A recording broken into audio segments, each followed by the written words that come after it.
Hi, I'm Vidya Balan and I'm shooting for GlobalSpa magazine at the Carnoustie Ayurveda Wellness Resort in Kerala.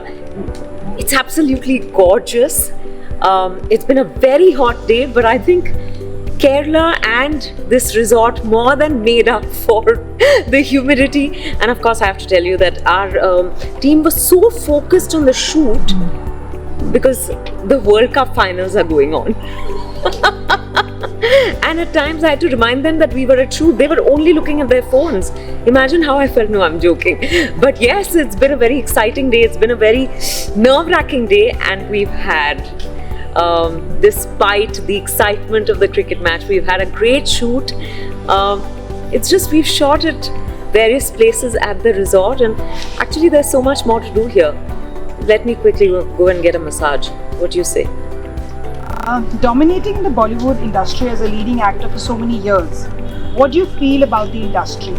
What are the good or bad changes you have observed over the years? I think, I am very partial to this place.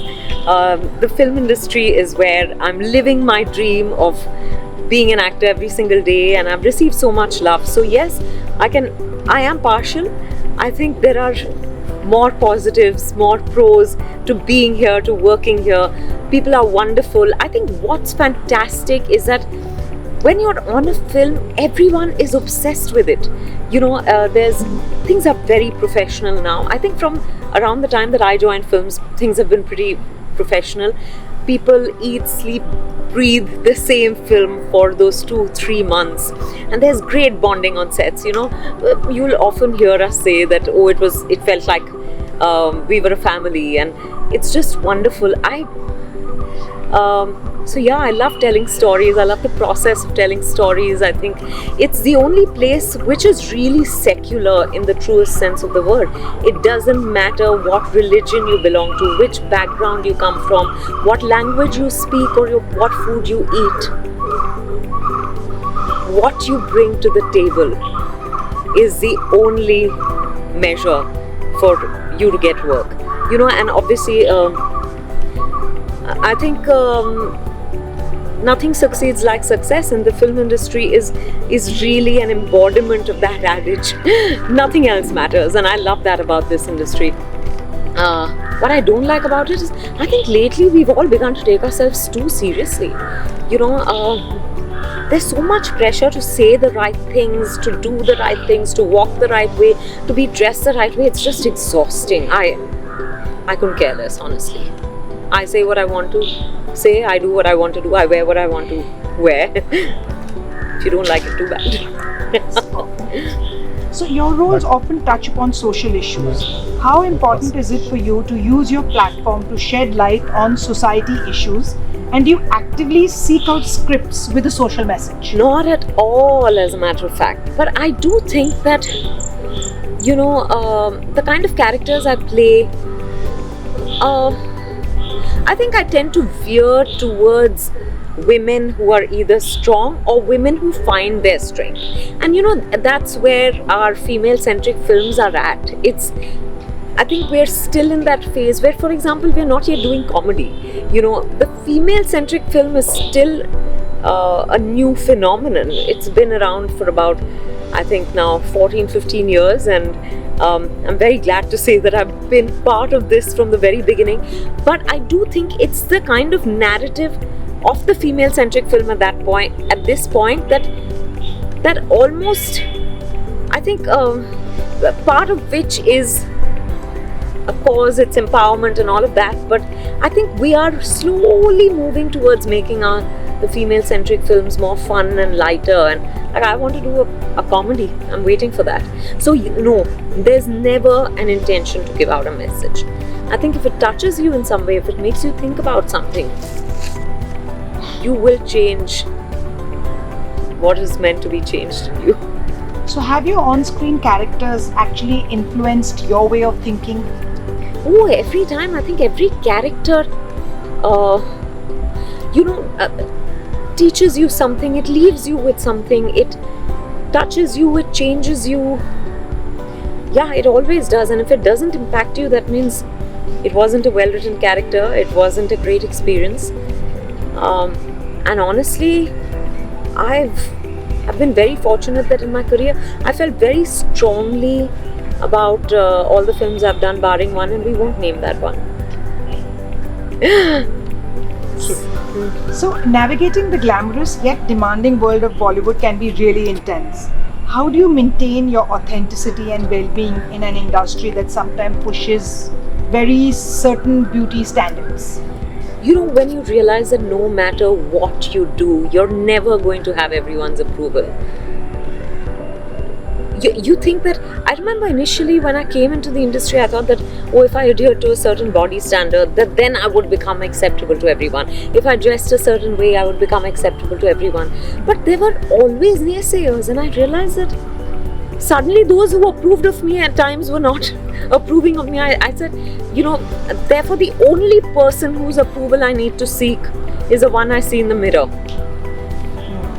You know, no one else matters. And I don't say this disrespectfully. I'm very grateful to all those people who watch my films, who send me love, who I receive love from, but you know, I do what I want to. Otherwise it's impossible. From the dirty picture to Shakuntala Devi, you portrayed strong, dynamic women. How has embodying such characters impacted your perception of strength in real life? Yeah, you know, that's a very interesting question. I think initially my understanding of strength was, I think, very limited. You know, the kind of strong women we saw in films were of a certain kind. You know, either it was a strong mother or it was a strong cigarette smoking career woman. So there were no in-betweens. But I think today I realize that there is strength in every kind of person. For example, a character I recently played, Sherni. You know, a film I did called Sherni, where I played this character, Vidya Balan. She doesn't seem at all like a strong woman, and yet so much strength. She's your everyday woman. That's the truth about all of us, right? You don't need to be a lion to roar. And what has been your most challenging role to date, and why? You know, every time I take up a role, I feel like, oh my god, this. But if I had to choose one, I think Pa would be one of those films that was challenging, because I was like, I'm going to be playing mother to Amitabh Bachchan, who is more than twice my age. So, not more than twice my age, but yeah, whatever, I don't know the math. But I was just like, I was very nervous about doing that. And then about the dirty picture, because I knew I could do it. I was waiting for an opportunity to do a role like that. But when I think it was like I had to be brazen. I had to be completely bodily comfortable with it. I had to not just bare my soul but my body, and that's not something I'm used to as Vidya. So I think that was very challenging. So beyond the screen, you've been an advocate for various causes like child sexual abuse, prevention, women's empowerment. Can you share which is the causes which are very close to your heart? You know, I think women's empowerment is not a cause I espouse. The only cause I really espouse is my own empowerment. And I think because it's an everyday process, you know, it's never complete. And I can't empower someone else if I'm not. Empowerment cannot be absolute, right? But by example, maybe if someone gets inspired by the films that I do or by something that I say, I'm very happy, I'm very grateful for that. But child sexual abuse is something I feel very strongly about, because, you know, I think I learnt about it as a student of sociology, and then I did a film called Kahani 2, which tackled that issue, and I realized, you know, how debilitating, how damaging it can be. And I felt like, you know, children need to feel safe and protected, and which is why I'm Goodwill Ambassador for Arpan, an NGO that works towards freedom from child sexual abuse, and I lend my voice to it. basically to bring attention to the cause, to tell people that, for example, now the Child Safety Week is underway, and to tell people, for example, that it's okay for a child to say no. So don't shame them when they say no in regular situations, so that in such situations when they'll have the courage to say no. So coming to fashion, you've done some serious stuff now. You're known for your impeccable sari style. How do you approach fashion? And do you have any favorite designers or any style inspirations that you'd like to talk about?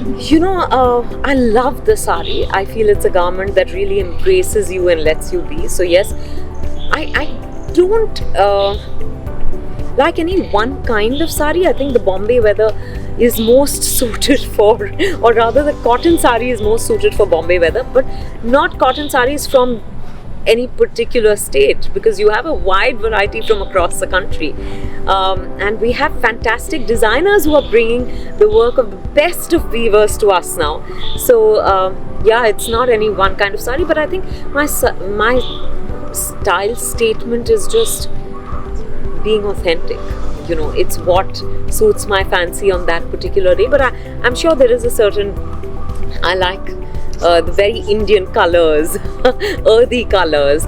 I like, I'm experimenting more now with drapes, and I'm enjoying all of that. The more Western style sari is also appealing to me now. Yeah, but I think I have a team of stylists who are fantastic, and I just depend on them to bring me the best, and I just have to choose. Anybody who you would say is your style inspiration? Just the Indian woman, yeah. From across the country, they're so, we have a very unique voice when it comes to fashion, when it comes to, I think you see that in the kind of stuff that's worn across the country. I love that. I think it's not any particular woman. Actually, what I really admire is when someone is really comfortable with who they are, and that translates into what they wear. So who is Vidya Balan off screen? A loner. What was that? A fully functioning introvert. That sounds cool. I'm not that. No, I love spending time with myself, but I also like people. I don't know. I'm still exploring. What is your wellness philosophy? My wellness philosophy is what do I do to make myself feel good? I don't have a routine as such, but I like getting pampered. I love a foot massage. I get a body massage done once a week. I like to spend a lot of quiet time just calming myself down. Prayer is part of that. Just a calm mind, I think, really helps you keep well. I also work with a healer. It's been 12 years, and that, I think, has contributed greatly to my wellness. Being with loved ones contributes to my wellness. Being in nature, eating good food, sleeping on time, exercising, having lots of water. Just everything, life, but living life, not just chasing things.